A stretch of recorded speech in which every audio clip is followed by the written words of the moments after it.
Another package? Dad's voice dripped with disdain as I carried yet another box of inventory into my bedroom-turned-warehouse. When are you going to get a real job, Sarah? I ignored him just like I'd been ignoring his comments for the past year. My fake job of selling luxury vintage watches online had already generated more income than his traditional jewelry store had seen in the past decade. Not that he knew that. Leave her alone, Robert, Mom sighed, though her tone carried its own judgment. At least she's doing something while looking for proper employment. Proper employment. Right. Like their failing jewelry store Maxwell & Sons, which hadn't turned a profit since 2019. The same store they'd mortgaged our house to keep afloat, believing that traditional retail would somehow make a miraculous comeback. I found another Patek Philippe Nautilus, I announced, carefully unpacking the watch. Original owner, perfect condition. Should fetch around $185,000. Stop with these fantasy numbers, Dad scoffed. No one buys expensive watches online. People need to see, touch, feel luxury items. If only he knew that his precious store's entire monthly revenue couldn't match what I made from a single vintage watch sale. My phone pinged, another notification from my banking app. The last Rolex I'd sold had cleared, adding another $97,000 to my account. I smiled, remembering how Dad had called me crazy for paying $50,000 for it 3 weeks ago. Sarah, Mom called from downstairs. We're having a family meeting tonight. Your father needs to discuss something important. I already knew what it was about. I'd seen the final notice from the bank yesterday, dropped off by a sympathetic courier who'd become one of my regular customers. Maxwell & Sons needed $1 million loan to survive, and no bank would touch them with their current financials. That evening we gathered around our dining table, the same one where Dad had lectured me countless times about real business. The store is facing some temporary challenges, he began, trying to maintain his dignity. But I found a solution. We just need a small loan to tide us over. Small. I raised an eyebrow. You need $1 million, Dad. His head snapped up. How did you? The courier told me. Small town, remember? Mom wrung her hands nervously. We have an appointment at First Metropolitan Bank tomorrow. They've always been good to us. I bit back a laugh. First Metropolitan, the bank whose private banking division I'd been working with for the past year. The same bank that had helped me invest my profits into acquiring smaller financial institutions across the state. I'm sure it'll work out, I said neutrally, checking my phone. Another sale notification. $203,000 for a rare Vacheron Constantine I'd acquired last month. This isn't funny, Sarah, Dad snapped. While you're playing shop online, we're trying to save a real business. A legacy. A legacy of stubbornness and outdated thinking, I wanted to say. Said I stood up. Good luck with the loan application. I have some packages to ship. See. Dad threw up his hands. No understanding of real business. Running around with packages while we're facing ruin. If he'd bothered to look in those packages, he'd have seen watches worth more than his store's entire inventory. The next morning I arrived at First Metropolitan Bank early, nodding to the security guard who knew me well. Not as the online seller my parents dismissed, but as the owner of 3 local branches, including this one. I watched from my private office as my parents walked in, dressed in their Sunday best, clutching their loan application like a lifeline. Mr. and Mrs. Maxwell, the bank manager Thompson, greeted them. Please come this way. I'd instructed Thompson to handle their application personally. He'd been skeptical when I'd bought this branch 6 months ago, but my success in modernizing its operations had turned him into my strongest advocate. Through the one-way glass, I watched as they settled into his office. Dad straightened his tie, the same one he'd worn for 20 years. Mom smoothed her outdated dress, probably believing it made her look professional. About your loan application, Thompson began, glancing briefly at my office door. We've been customers for 30 years, Dad started his prepared speech. Maxwell & Sons is an institution in this town. I'm aware, Thompson nodded. However, I'll need to consult with the branch owner about any loan of this size. The owner. Mom's voice trembled. I thought the bank's board. Oh no, Thompson smiled.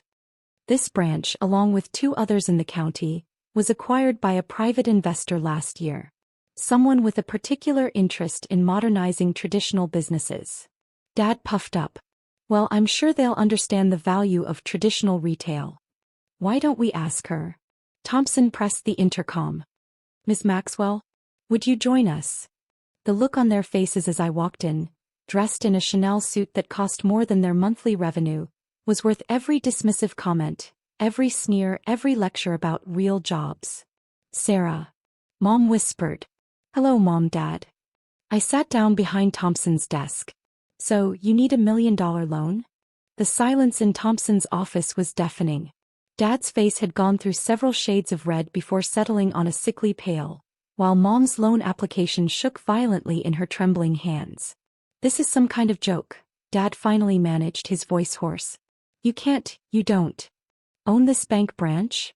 I finished for him, pulling up their loan application on my tablet. Along with the branches in Riverside and Maplewood? Actually, I do. Now, let's look at Maxwell and Sons financials, shall we? I turned the screen toward them, displaying their store's devastating numbers. Revenue down 68% over 3 years. Foot traffic reduced by 82%. Operating costs eating up any remaining profit margin. And I swiped to the next page. 3 rejected loan applications from other banks in the past month. How did you get this information? Mom whispered. I'm a bank owner, Mom. It's my job to know. I leaned back in my chair, remembering all the times they'd dismissed my business acumen. Just like it's my job to know that Dad turned down an online sales platform implementation last year because, what was it? Real jewelry needs to be sold face-to-face? Thompson discreetly excused himself, leaving us alone in the tension-filled office. Those online watch sales, Dad said slowly, realization dawning. The packages, the numbers you mentioned. Were all real, I confirmed. That Patek Philippe I mentioned yesterday? Sold it this morning for $192,000. Better than your store's entire quarterly revenue, isn't it? Mom's hands were crushing the loan application now. But, how? I pulled up my business dashboard on the large wall screen. While you were clinging to your outdated business model, I built this. An international luxury watch marketplace with authenticated sellers and verified buyers. Last month's revenue? $12 million. $12 million. Dad's tie suddenly seemed too tight. And that's just the watch business. The bank branches were an investment opportunity one couldn't pass up. Especially this one. I smiled, remembering their decades of banking here, never suspecting their dismissed daughter would one day own it. Why didn't you tell us? Mom asked, her voice small. Tell you. I laughed, but there was no humor in it. Like when I tried to tell you about my first 6-figure sale. Dad called it beginner's luck. Or when I offered to help modernize Maxwell and Sons. You both said I needed to understand real business first. I stood up and walked to the window overlooking the street and their jewelry store across from it. The empty storefront was a stark contrast to my thriving online empire. Do you know what I learned about real business, Dad? It's not about maintaining traditions that don't work anymore. It's about adapting, evolving, seeing where the market is going instead of clinging to where it's been. We could have worked together, he said weakly. Could we? Because I remember offering exactly that last Christmas. You said, and I quote, "No daughter of mine is going to turn Maxwell and Sons into some internet flea market." The irony was delicious. My internet flea market had made me a millionaire while their precious traditional store was on the brink of bankruptcy. About the loan, Mom ventured tentatively.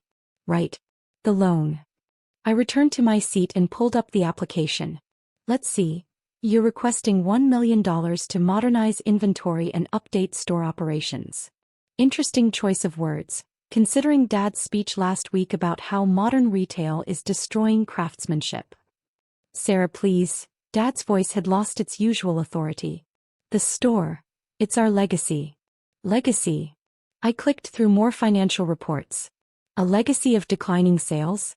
Of ignoring market trends? Of dismissing your daughter's success because it didn't fit your definition of real business. I pulled out another document, one I'd had prepared for weeks, knowing this day would come. I'm prepared to offer you 2 options, I said, my voice professionally neutral. Option 1. A structured loan with strict conditions, including full implementation of an online sales platform, modern inventory management system and digital marketing strategy. all managed by my team. And option 2? Mom asked quietly. I buy Maxwell and Sons. Market value plus 20%. You both retire with a comfortable consultation fee, and I transform the store into a high-end authentication center for my online marketplace. The silence that followed was heavy with decades of assumptions, dismissals, and missed opportunities. You'd buy us out? Dad's voice cracked. Unless you're ready to admit that selling things online is a real job, I replied, echoing his sneering tone from countless family dinners. The next 24 hours unfolded like a slow-motion collision between old and new worlds. My parents had taken the loan documents and buyout offer home, promising to think it over. But I knew my father well enough to know his pride was waging war with his desperation. I sat in my private office at the bank, reviewing security footage from Maxwell and Sons. Through the high-resolution cameras I'd had installed across the street, another investment they'd never noticed, I watched them pace the empty store floor, gesturing animatedly as they argued about their options. Miss Maxwell. My assistant Claire appeared with my afternoon coffee. Your parents have made 17 calls to the bank this morning. They're asking about your net worth, company structure, and whether you're really the owner. I couldn't help but smile. Still can't believe it, can they? Also, that Cartier collection you acquired last week? Just sold for $3.2 million. The buyer wants to know if you're interested in their Patek Philippe portfolio. Schedule a meeting. I turned back to the security feed. Mom was crying now, Dad pacing faster. And Claire? Clear my schedule for dinner. I believe we're about to have a family meeting. Right on cue my phone rang. Dad's number. Sarah. His voice had lost the condescending tone I'd grown up with. Can we meet? To discuss the options. Of course. Giovanni's at 7. I named the most expensive restaurant in town, the same one where he'd once told me I was wasting my potential with internet schemes. We can't afford. Pie treat, I cut him off. Consider it a business dinner. The rest of the afternoon passed in a blur of international sales, property acquisitions, and investment decisions. My online empire never slept. While Maxwell and Sons struggled to attract local customers, I was closing deals across time zones. At 6:55 p.m. I walked into Giovanni's, where the maitre d' immediately straightened. Ms. Maxwell, your usual table is ready. I caught my parents' shocked expressions as they waited in the lobby, clearly uncomfortable in their dated formal wear. They'd never known I owned this restaurant too, another quiet investment in my hometown. This way, I led them to the private dining room overlooking the city. You come here often? Mom asked, noting how the staff treated me. I own it, I replied casually, watching their faces process yet another revelation. The wine cellar alone was worth the investment. Dad nearly choked on his water. You own Giovanni's? Among other things.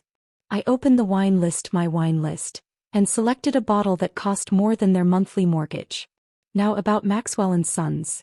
We've been talking, Mom began carefully.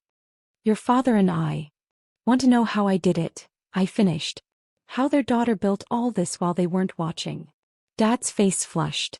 Sarah, let me tell you a story, I interrupted as the sommelier poured our wine. About a girl whose parents told her she was wasting her time selling watches online. Who used her college fund to buy her first inventory because no one would back her internet scheme. Who worked 18-hour days building a platform while her father told everyone she was between real jobs. The wine trembled in Mom's glass. We didn't know. You didn't want to know, I corrected. Every time I tried to show you, you dismissed it. Remember last Thanksgiving? When I offered to buy you a new car, and Dad said he wouldn't accept charity from internet gambling? That Bentley in your parking spot at the bank. Dad's eyes widened. That's yours. All 3 of them are mine. Along with this restaurant, those bank branches, and a portfolio that would make your real businessman friends faint. I pulled out my tablet. Now about your decision. They exchanged glances. Mom nodded slightly. We'll take the loan, Dad said quietly. With your conditions. All of them. I raised an eyebrow. Including modernization, online sales, digital marketing. Yes, he whispered, looking like each word physically pained him. You clearly know what you're doing. Finally figured that out, did you? I signaled the waiter. Claire, bring in the papers. My assistant appeared with documents I'd had prepared since morning. I'd known they'd choose the loan. Pride wouldn't let them sell completely. Sign here, I indicated. And here. This makes me majority shareholder with 51% ownership. You'll maintain operational control under my company's guidance. 51%? Dad's hand shook over the papers. But that means that Maxwell & Sons becomes part of my company? Yes. Consider it poetic justice. I watched him sign away control of his precious traditional business to his daughter's internet scheme. Don't worry, Dad. I'll keep the name. Though we might need to update and Sons to and daughter. As they signed the final papers, I pulled up the store's new website on the dining room's hidden screens. Your new online presence launches tomorrow. First quarter projections show potential revenue increase of 300%. 300%? Mom gasped. Amazing what can happen when you stop fighting the future. I raised my glass. To Maxwell and daughter, where tradition meets technology. Dad's face went through a complex journey of emotions before settling on something between shame and admiration. Sarah, we were wrong. Yes, you were. I signed the final document. But lucky for you, your daughter learned business better than you taught it. As we finished dinner, my phone buzzed with another sale notification, $500,000 for a rare Rolex collection. I smiled, remembering Dad's words, no one buys expensive watches online. By the way, I added casually, that internet flea market you mocked? Just hit $100 million in annual revenue. Still think I need a real job. Sometimes success isn't just about proving them wrong, it's about becoming their boss. Welcome to modern business, Dad. Try to keep up.